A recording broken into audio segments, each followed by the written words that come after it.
Hi, I'm Tim. Welcome to our channel. Thanks for logging on. If you enjoy these videos, please subscribe to our YouTube channel right here at Watchbox Reviews. I would really appreciate it, and I promise to update daily. If you like this watch, you can purchase it on our website, thewatchbox.com.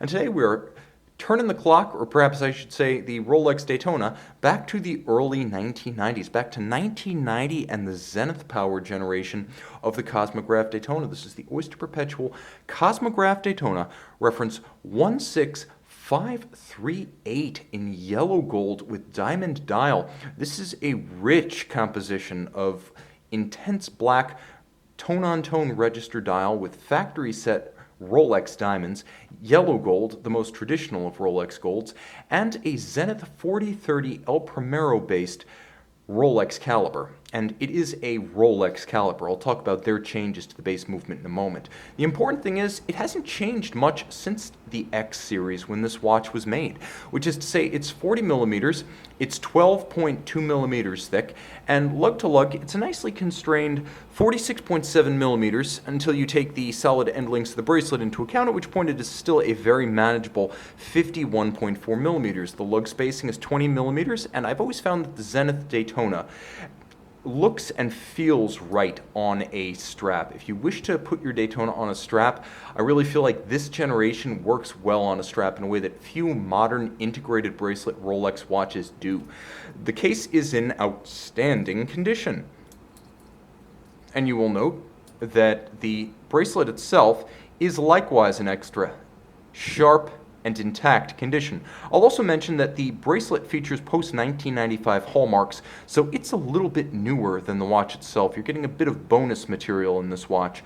You'll note the underside of the bracelet, as with all oysters then and now, large channels to avoid pinching skin or pulling hair. On the top, alternating polish and satin finished elements with polished outer facing, and a clasp that is both intact and remains crisp with superb tolerances about the clasp and the clamshell.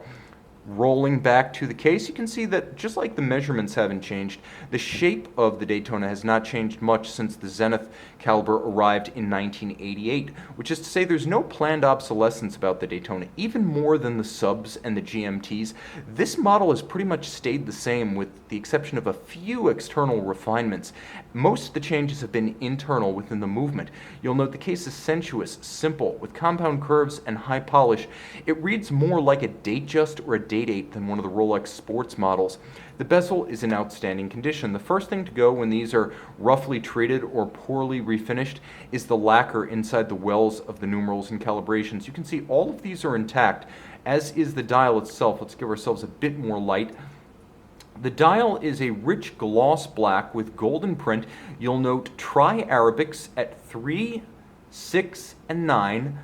All of the gems, brilliant cut, are set in their own gold indices, which are faceted and polished, and then there are tone-on-tone registers, and you know you're looking at a Zenith Daytona because constant seconds sits at 9 o'clock. You'll also note there's a beautiful sector calibration to the hours and constant seconds, and a multi-hash array about the chronograph minutes. Now you'll also note that the chronograph minutes features the older 4/ calibration because this being an X series, it is one of the older watches from the Zenith generation. A gorgeous piece. I love the splash of red at 6 o'clock just above the hour register, Daytona. And you will enjoy this watch, whether visually or from a tactile standpoint, it's a cut above. The Zenith-powered movement doesn't necessarily have all the refinements of the later Rolex 4130, but it has chronograph action. The column wheel of the old Zenith is exemplary and better than what came after. 31 joules automatic winding with a 52-hour power reserve. The basic ingredients of the El Primero are there. Rolex makes some changes though. 100-meter water-resistant case with screw-down pushers and crown inside the 4130 changes the Zenith beat rate from 10 beats per second to 8, so 28,800 vibrations per hour. It replaces the fiddly springs and delicate components of the El Primero's winding system with Rolex's own perpetual design for greater winding efficiency and a more robust construction. It also replaces Zenith's flat hairspring with an overcoil hairspring to help the watch earn its chronometer certification, the overcoil helping to resist the effects of gravity on precision in every position.